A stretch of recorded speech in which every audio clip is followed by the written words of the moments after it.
bermimpi seorang ulama berjumpa dia dengan kawannya suatu malam. Kata kawannya dalam mimpi itu, tolong kau datang ke rumahku, pergi ke dapur, di situ ada tembikar dari tanah liat, di dalamnya ada emas, tolong bayarkan hutang. Kesimpulan, didatangi kesimpulan, betul ada hutang si Anu? Iya. Pergi ke dapurnya, ada emas di situ. Itu menunjukkan orang hidup sama orang mati masih berkomunikasi, tapi tak bisa direquest. Itu aja bedanya. Kalau yang direquest pakai lilin, jelangkung, itu yang datang bukan rohnya, itu jin qarin, bukan roh. Roh manusia tak bisa dipanggil. Jangan nanti antum merasa saya sudah mati, antum panggil roh saya, dan cari keranjang arang. Ini bukan lilin. Datang suara pas macam suara saya, itu bukan roh saya, itu jin qarin.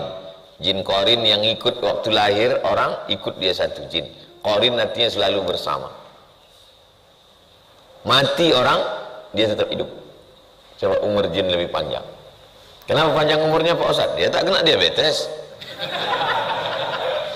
dia tak kena serangan jantung.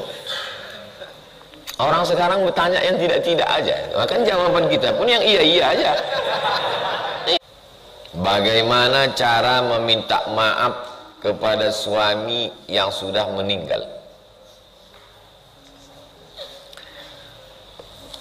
Apakah orang yang meninggal itu mati seperti matinya kayu nih? Orang menganggap kalau sudah meninggal tak bisa minta maaf lagi. Kenapa? Karena sudah mati. Kita tak pernah mati. Di alam ruh kita hidup. Masuk ke alam rahim, hidup. Masuk ke alam dunia, hidup. Masuk ke alam barzah, hidup. Masuk ke alam akhirat, surga neraka, hidup. Tak pernah mati. Bedanya, kalau masih hidup di dunia ada responnya. Bang, maafkan aku ya. Iya, kata dia. Kalau udah mati, itu aja bedanya. Kalau udah mati, kita tetap minta maaf. Maafkan aku ya bang. Dia tak menjawab. Kalau dia menjawab, kita pula yang mati. Jadi tetap minta maaf. Orang dia mendengar kok. Mana dalilnya orang mati itu mendengar? Sumur tempat membuang jenazah Abu Jahal, Abu Lahab. Datang Nabi ke situ. Qad wajadtu ma fa'ala rabbi haqqa, hal wajadtum ma fa'ala rabbukum haqqa, kata Nabi. Aku sudah mendapati apa yang dijanjikan Tuhanku ternyata benar. Apakah kamu sudah mendapatkan apa yang dijanjikan Tuhan kamu? Antum ziarah ke makam koruptor. Terus antum bilang sama dia, wajadtu ma fa'ala rabbi haqqa, hal wajadtum ma fa'ala rabbukum haqqa. Hai koruptor-koruptor, aku sudah mendapatkan janji Allah padaku. Apakah kalian sudah dapat? Kalau tak ada, dia kenapa nggak Nabi ngomong? Dalil kedua, waktu ziarah ke kubur. Itulah enaknya tinggal di jalan Kamboja ini. Satu hari berapa kali kita ziarah kubur. Saya kalau mau keluar, assalamualaikum ya ahla diyar minal mu'minin wa inna insyaallah bikum lahiqun yarhamullah mustaqdimin wal mustakhirin nas'allahu lakumul afiyah. Pas mau masuk, assalamualaikum ya ahla diyar minal mu'minin. Keselamatan untuk kamu wahai penghuni kubur. Untuk apa doa selamat kalau orangnya tak ada? Itu menunjukkan mereka ada. Tak mungkin yang didoakan itu batu nisan. Tak mungkin yang didoakan itu bulu bambu yang ada tumbuh di situ. Yang didoakan itu ada. Cuman bedanya orang hidup merespon, orang mati tak merespon. Malah kadang-kadang orang mati merespon, yang hidup tak merespon. Orang mati itu bisa datang melalui mimpi. Ku maafkan semua dosa-dosamu, gitu. Kalau mau baca kitab yang paling banyak tentang manamat, manam tidur, manamat tentang mimpi-mimpi, Nama kitabnya Ruh, sudah diterjemahkan bahasa Indonesia ROH, Roh.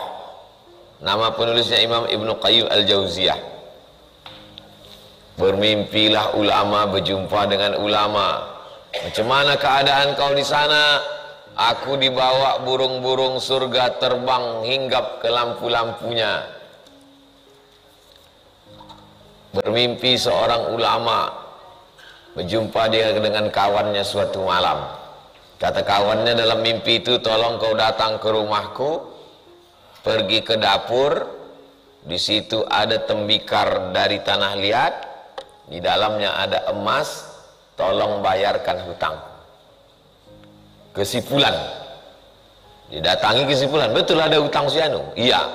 Pergi ke dapurnya, ada emas di situ. Itu menunjukkan orang hidup sama orang mati masih berkomunikasi, tapi tak bisa di request. Itu aja bedanya. Kalau yang di request pakai lilin jelangkung, itu yang datang bukan rohnya, itu jin qarin, bukan roh. Roh manusia tak bisa dipanggil. Jangan nanti antum merasa saya sudah mati, antum panggil roh saya. Dan cari keranjang arang. Itu bukan lilin. Datang suara pas macam suara saya, itu bukan roh saya, itu jin qarin. Jin qarin yang ikut waktu lahir orang, ikut dia satu jin. Qarin artinya selalu bersama. Mati orang, dia tetap hidup. Coba umur jin lebih panjang. Kenapa panjang umurnya Pak Ustadz? Dia tak kena diabetes, dia tak kena serangan jantung. Orang sekarang bertanya yang tidak-tidak aja, bahkan jawaban kita pun yang iya-iya aja. Iya lah, bertanya kenapa umur dia panjang. Panjang umur dia, bisa dia masuk ke badan manusia, berubah suara orang itu macam suara, bisa pakai bahasa yang bukan bahasa dia. Nah, maka disangka orang itu roh, roh tak bisa dipanggil-panggil. Dulu di Prancis ada tradisi memanggil roh. Waktu itu ulama dari Mesir karena berkelahi sama raja pergi ke Mesir. Namanya Syekh Muhammad Abduh, meninggal tahun 1905, yang mendirikan Universitas Kairo. Pernah jadi mufti Mesir, karena berkonflik dengan raja lari ke Prancis. Berdua sama Syekh Jamaluddin Al-Afghani. Sampai di sana ada tradisi orang di Prancis waktu itu manggil roh. Jadi rupanya 100 tahun orang Prancis itu pun masih main jelangkung juga. Datang Syekh Muhammad Abduh, ditawari orang tuh, Muhammad Abduh mau minta roh siapa? Kata Syekh Muhammad Abduh, tolong panggilkan roh Nabi Isa. Aku mau nanya sama dia, apa betul dia mati disalib? Kata mereka, roh yang VVIP nggak bisa. Ini nggak bisa. Orang kalau cerdas, dia tak perlu macam-macam untuk membantah. Simple aja. Bumerang namanya, senjata orang itu dipakai. Ada sebuah seminar tentang menyatakan apakah Syiah sudah ada di zaman Nabi. Narasumbernya Ahmad Dedat. Datang dia, dibawanya sepatunya, diletakkannya di meja narasumber, sepatu letakkan. Tanya sama panitia, kenapa Tuan Syekh letak batu sini? Saya mendengar ada orang ngomong katanya Syiah di zaman Nabi itu suka nyuri sendal. Mana ada Syiah zaman Nabi? Oh, udah selesai ya. Kan itu inti seminarnya kan. Jadi meminta maaf kepada orang yang sudah meninggal, kita tetap minta maaf. Maafkan saya.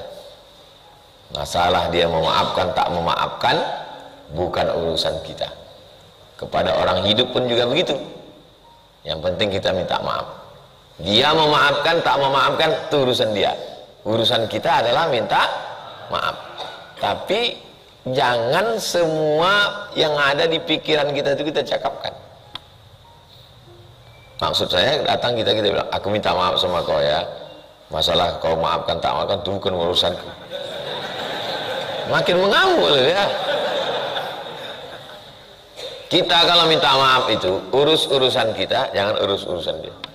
Kita minta maaf kalau terkait masalah hutang bayar, nah setelah itu terserah dia mau dia maafkan atau tidak, itu urusan dia. Jangan urus urusan kita. Kalau ziarah kita ke kubur cemana? Pertama ucapkan salam. Assalamualaikum ya ahla diyar minal mu'minin wa inna insyaallah bikum lahiqun yarhamullahu mustaqdimina wal mustakhirin nas'alullah lana wa lakumul afiyah. Habis itu baca yang 10 tadi. Istighfar, Fatihah, Qul huwallah, Al-Falaq, An-Nas, Al-Baqarah pangkal sampai wa alaikumul muflihun, ayat kursi, ujung Al-Baqarah, salawat, la ilaha illallah. Ya Allah, sampaikanlah yang kubaca ini kepada almarhum. Wahai fulan bin fulan, aku banyak silap salah, maafkan segala silap salahku. Allahumma ghfir lahu warhamhu wa'afihi wa'afu.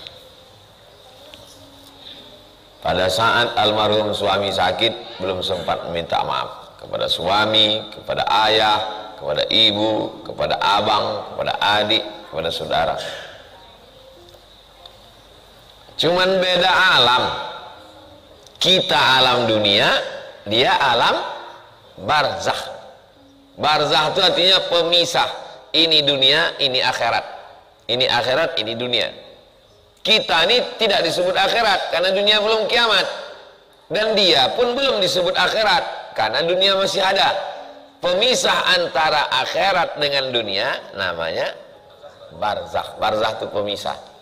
Ini air sungai Siak, ini air laut Selat Malaka. Air laut ini tak masuk ke darat, air darat ini tak masuk ke laut. Ada pemisahnya, maka tak asin air sungai Siak ini. Kalau tak ada pemisah masuk kemari asin lah ini, semua mati kita. Pemisahnya itu namanya barzakh. Bainahuma barzakhun la yabghiyan. Antara air laut dan air tawar ini ada barzakh, sehingga yang itu tak masuk kemari. Fabi ayyi ala'i rabbikuma, namanya alam barzakh. Dia pindah ke alam barzakh. Lebih lama di alam barzakh apa di alam dunia? Lebih lama di alam barzakh.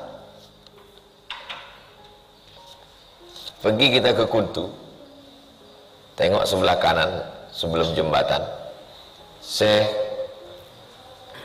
apa? Burhanuddin Kuntu 1111 1111. Berarti sekarang udah 2024, sudah lebih 1000 tahun. 1000 tahun. Berarti di alam barzakh. Imam Al-Ghazali meninggal 505, sekarang sudah 1445. Imam Syafi'i, Imam Nawawi 676, sekarang udah 1445. Berapa lama di alam barzakh? Pikirkanlah apa yang mengalir selama ribuan tahun. Imam Nawawi tidak pernah dunia ini kosong dari orang baca kitab Riyadhus Shalihin. Memang dia tak ada anak, dia tak menikah, tak ada anaknya. Waladun Sholihun tak ada. Tapi kitab Riyadhus Shalihin dibaca orang seluruh dunia. Pikirkan apa yang mengalir selama di alam barzakh. Karena di alam barzakh jauh lebih lama daripada di sini. Apa hukum orang berobat ke dukun tapi memintanya sama Allah? Dukun musyrik. Musyrik itu mempersekutukan Allah. Sekutu artinya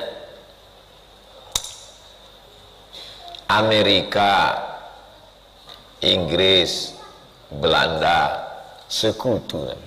Belanda kembali ke Indonesia dibonceng oleh sekutu. Sekutu artinya beramai-ramai. Maka Allah tak ada sekutu karena dia satu saja. Slogan negara Malaysia, bersekutu tambah mutu. Kalau kita bersama-sama, Allah tak bersama-sama, orang dia sendirian, wahdaniyah, qul huwallahu ahad. Sedangkan orang yang musyrik ditambahkannya selain Allah itu ada dukun, ada Lata, ada Uzza, ada Manat, ada Hubal, ada Jibti, ada Tawud, ada Naham, ada jembalang tanah, ada setan, ada memedit, ada genderuwo. Maka orang yang meminta kepada selain Allah disebut dengan musyrik. Orang yang syirik amalnya gugur, mesti taubat. Betul, pertanyaan ini betul. Minta kepada Allah tapi minta juga ke dukun, syirik. Lain asyrakta, kalau kau syirik, la yahbatanna amaluka, semua amalmu gugur. Tak boleh syirik. Makanya agama Islam ini datang untuk memerangi syirik. Apakah Abu Jahal, Abu Lahab itu tidak tahu Allah? Tahu dia tentang Allah. Bedanya apa? Dia masih menyembah selain Allah. Minta ke Lata, minta ke Uzza. Jadi kalau ada orang sekarang sholat juga, tapi minta dia ke pokok kayu, minta dia ke penunggu hutan, minta ke setan, minta ke penunggu laut, syirik. Karena ada kuasa selain Allah. Sedangkan kita la ilaha illallah, lahul mulku wa lahul hamdu yuhyi wa yumit wa huwa ala kulli syai'in qadir. Apa pula kita minta kepada setan? Setan, tolong jangan ganggu kami ya setan. Nah, berarti kita minta kepada setan. Kalau kita tak pernah minta sama setan, kita mintanya sama Allah. A'udzu billah minasyaiton. Tak ada komunikasi kita dengan setan, tak pernah kita minta. Setan, ini ku kasih kau kepala ayam, jangan ganggu kami ya. Kambing lah kita setan. Mintanya sama Allah. Iyyaka na'budu wa iyyaka nasta'in. Jangan minta kepada makhluk. Apa hukumnya menjadi buzzer?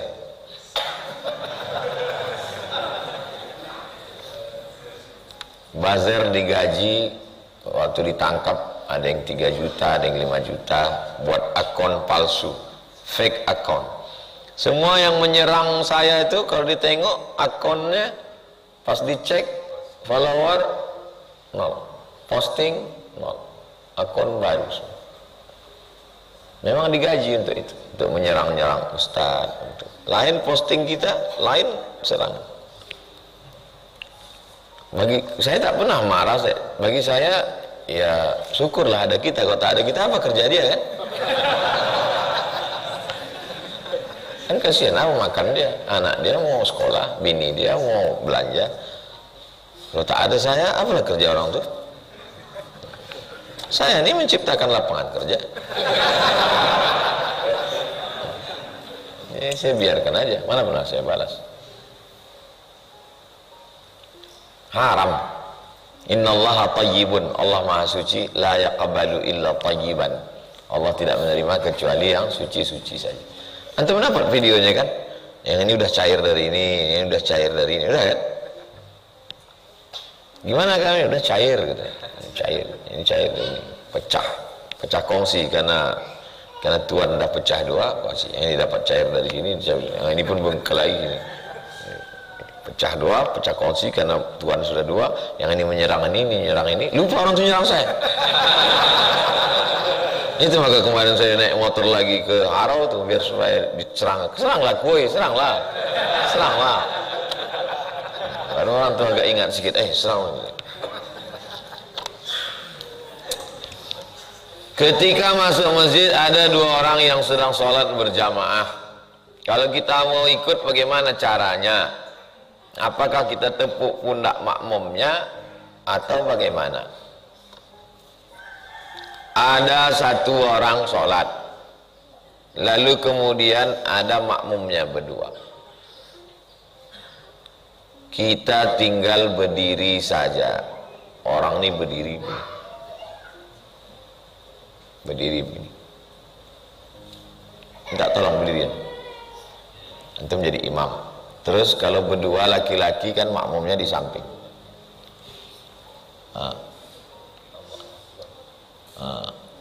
Kita berdirikan di samping. Kemudian datang orang ketiga mau menjadi makmum. Macam mana cara antum mau menjadi makmum? Antum berdiri di belakang imam. Berdiri di belakang imam.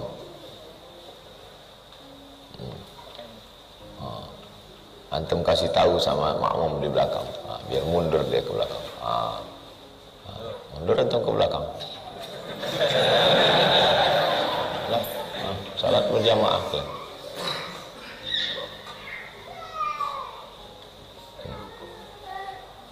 Begitulah caranya salat berjamaah. Antum kuat. Karena dari awal memang udah kuat suaranya, hanya untuk ngasih tahu shop. Karena kalau antum cuma berdiri aja di belakang, ini kan tak tahu belakang ini. Apalagi kalau sholat dia pejam mata.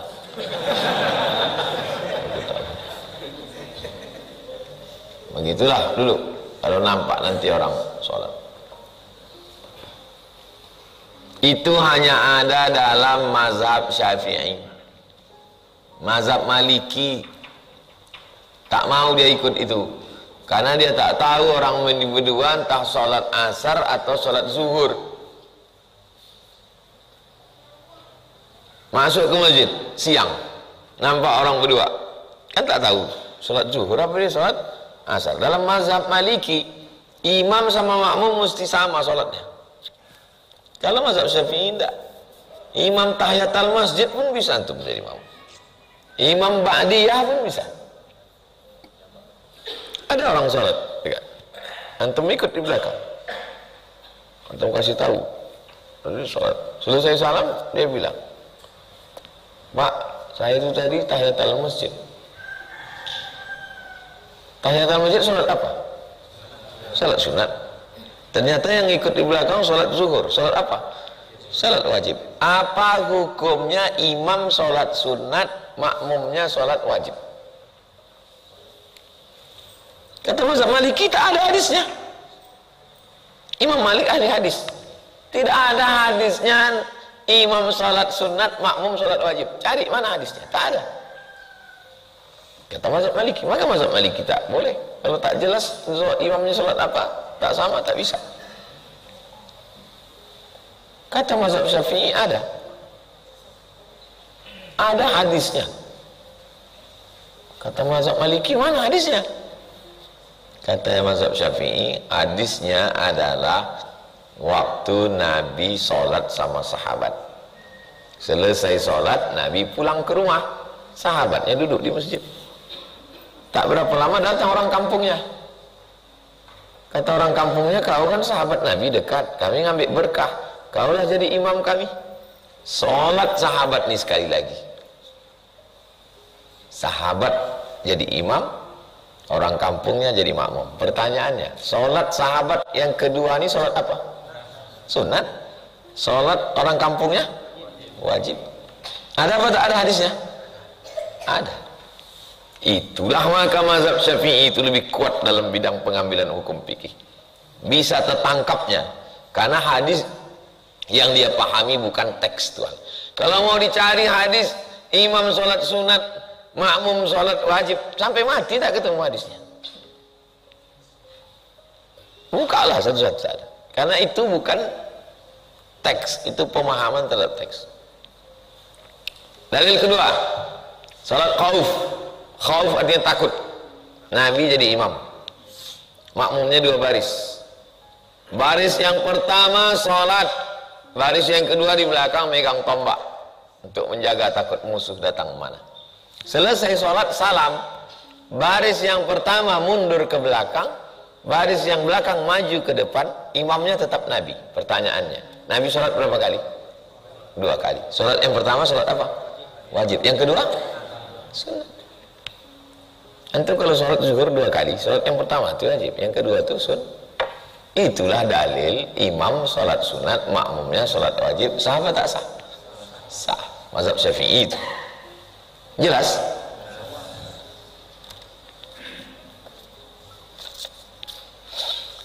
Misalnya ada yang menjamin saya modal 10 juta. Kemudian bagi yang kasih modal itu per bulan 300.000. Selama setahun untungnya bagi yang pinjamkan modal 3.600.000. Tambah modal yang dia kasih 10 juta. Jadi 13.600.000. Apakah itu berdosa?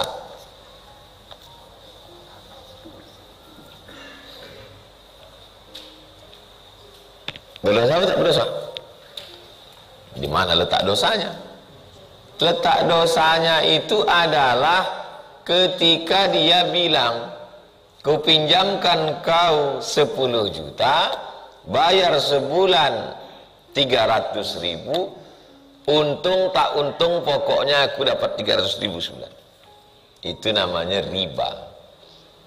Tapi kalau dalam perjanjiannya, ku pinjamkan kau modal 10 juta, kau pakai untuk tanam melon atau ternak lele atau ternak puyuh, nanti kalau untung kita bagi, kalau rugi kita tanggung bersama. Itu namanya mudharabah, bagi hasil. Kalau yang pertama tadi, aku tak mau tahu kau mau untung kau mau buntung, pokoknya aku tetap dapat 300.000. Jadi di mana letak ekonomi syariah bedanya dengan konvensional? Akhlak. Antum kalau punya duit 10.000, 10 juta, duit itu jangan antum simpan, antum investasikan. Antum pensiun, dapat duit 100 juta, antum letakkan di bank konvensional. Untung tak untung, rugi tak rugi, pokoknya tiap bulan antum dapat bunga 1 juta. Beda kalau duit itu antum mudharabahkan, antum bagi hasil. Pertama, membuka lapangan kerja. Kumpulkan anak muda 2 orang. Anak muda, ya, saya ada modal nih 100 juta. Kalian bisa buat apa? Kami bisa ternak puyuh, Pak. Ternak puyuh, buat perjanjian. Pertama, buka lapangan kerja. Yang kedua, silaturahim antum. Selama ini antum di rumah aja, yang antum kenal cuman Amitabh Bachchan, Sanjay Dutt. Sekarang antum punya kenalan anak muda 3 orang. Silaturahim terjalin, ada kontak sesama manusia, bangkit semangat. Yang ketiga, doa antum lebih khusyuk dari sebelumnya. Setiap malam antum bangun tahajud dan berdoa kepada Allah, ya Allah, berhasillah ternak puyuh orang. Karena kalau tak berhasil hilang duit antum. Bangkit adrenalin. Yang keempat, setiap antum jumpa orang, jumpa pakar pertanian dari IPB, jumpa dokter dari Papertapet, Fakultas Pertanian dan Peternakan. Antum tanya, Bapak dari Papertapet? Iya. Tahu ilmu tentang ternak? Tahu. Antum linkkan dengan anak muda. Assalamualaikum anak muda, ya bisa datang sebentar? Mau ku kenal kalian sama pakar Papertapet ini tentang ternak puyuh. Tersambung silatu. Itulah makna ekonomi syariah. Kalau ekonomi konvensional, ku kasih kau 10, aku tak mau tahu. Pokoknya aku dapat transferan 300 sebulan. Itulah riba. Tertangkap antum di mana letak bagusnya ekonomi syariah? Pada akhlak. Asal lewat antum di kandang puyuhnya itu antum baca Al-Fatihah. Ya Allah, sehatkan puyuh-puyuh ini, ya Allah. Asal antum dengar suara petir menggelegar, boom, bangun antum, teringat antum puyuh itu. Kalau sampai puyuh ini terkejut, dia tak mau bertelur. Kalau sampai puyuh ini terkejut, dia tak mau kawin. Jadi orang yang tak mau kawin itu karena makanya kandang puyuh tak boleh dekat airport, karena terkejut dia mendengar suara pesawat. Apalagi di dekat lapangan angkatan udara, tak boleh. Ternak ayam tak boleh. Satu kandang ayam itu tak mau kawin, tak mau bertelur. Jamaah kita dulu buka ternak ayam, tanya, tak berkembang Ustaz, kenapa? Terkejut ayamnya. Bagaimana nikahnya orang yang tunawicara? Orang yang tunawicara nikahnya pakai tulisan. Kalau dia bisa menulis, aku nikahkan engkau dengan anakku dengan mahar sebentuk cincin emas tunai, kata si bapak perempuan. Kata dia pakai bahasa isyarat. Ada bahasa isyarat yang disepakati semua orang. Atau dia pakai tulisan, saya terima. Dia tak diwakilkan ke orang lain. Pakai bahasa isyarat yang disepakati semua orang, bukan dia khusus saja. Atau pakai tulisan, menunjukkan bahwa dia qabul, karena ijab sudah ada, tinggal qabul. Dia hanya bilang qabiltu zawwajtukaha bima ma'aka minal Qur'an, kunikahkan engkau. Dalam bahasa Arab singkat aja, zawwajtuka bi ibnati bil khatim min zahab, kunikahkan engkau dengan anak perempuanku dengan cincin emas. Antum tinggal jawab qabiltu, atau qabiltu tazwijaha wa nikaha. Yang panjang itu bahasa kita, aku terima nikah, dan diulang lagi. Banyak drama aja. Saya punya tetangga dulu masih tegur sapa sama dia. Ternyata dia sering ngomongin kami sama tetangga yang lain dengan omongan yang tidak enak, merendahkan, menjelekkan. Setelah dia bertengkar dengan tetangga sebelah, maka terbongkarlah perangainya. Setelah saya tahu perbuatannya, saya tak menegur sapa dia lagi, dan sikap saya ini salah, Pak Ustadz. Kalau putus silaturahim tak ada amar ma'ruf nahi mungkar. Kalau putus silaturahim, putus hubungan dengan Allah. Kalau putus silaturahim, rahmat tak turun. Tak boleh putus silaturahim. Lalu kalau kita digitukan orang, kita hanya menjaga jarak, tapi putus.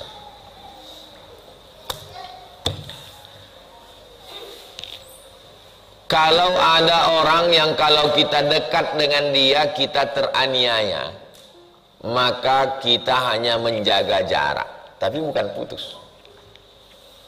Saya berhubungan dengan orang-orang yang terkait dengan saya. Masalah jadwal, masalah pondok, masalah. Ada pun orang yang tak ada hubungan kait, saya tak putus hubungan. Saya tetap sambung hubungan. Cuman tidak seintens. Komunikasinya tidak sebanyak. Jadi dengan tetangga, dengan kawan, dengan sahabat, kita tetap hubungan baik. Tapi kalau kita hubungan baik dengan orang ini terlalu rapat, terlalu erat, terlalu dekat, kita teraniaya.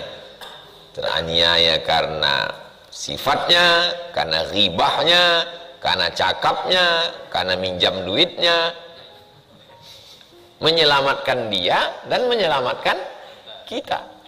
Tapi untuk putus silaturahim itu beban psikologis. Pertama, antum kalau megang handphone selalu mencari, takut salah kirim WA. Misalnya ada nama Ari 5, Ari Untung, Ari ini, Ari, ada mesti satu buat Ari putus, karena takut salah kirim. Kalau jumpa di masjid mesti waspada, takut salah sholat dekat dia. Jadi menyiksa pikiran itu, menyiapkan sekian energi ke otak untuk memusuhi orang. Kan letih itu, lelah. Saya tak pernah memusuhi orang, karena letih, lelah itu memusuhi orang. Tapi menjaga jarak untuk beberapa orang ada saya lakukan. Karena kalau terlalu dekat, dia teraniaya atau saya akan teraniaya. Kita jaga jarak. Tapi untuk putus tak boleh. Apalagi sampai mau ngamuk. Mengamuk itu berapa urat saraf antum putus? Ya. Ngamuk, emosi, keluar sumpah serapah, caci maki. Menurut antum yang mengamuk, antum ditakuti orang. Padahal orang yang nengok lucu. Antum waktu mengamuk itu merasa udah hebat betul. Padahal bagi yang nengok, jangan hati, udah kurus ngamuk-ngamuk, enggak gitu. Apalagi orang yang mengamuk depan orang banyak, depan orang ramai itu, ngamuk. Dia mau menunjukkan dia hebat. Kalau mengamuk berdua, mendatangi dia berdua. Kau buat bini lagi, ku pijak batang leher kau. Kan depan orang banyak. Kan depan orang banyak, antum hanya sedang merasa mengangkat diri antum. Padahal orang yang nengok biasa aja. Mudah-mudahan kita diselamatkan Allah. Al-hadhihi niyyah, untuk niat yang baik-baik ini. Al-Fatihah. A'udzubillahi minasyaitonirrajim. Bismillahirrahmanirrahim. Alhamdulillahirabbil alamin. Ar-Rahmanir-Rahim. Maliki yaumiddin. Iyyaka na'budu wa iyyaka nasta'in.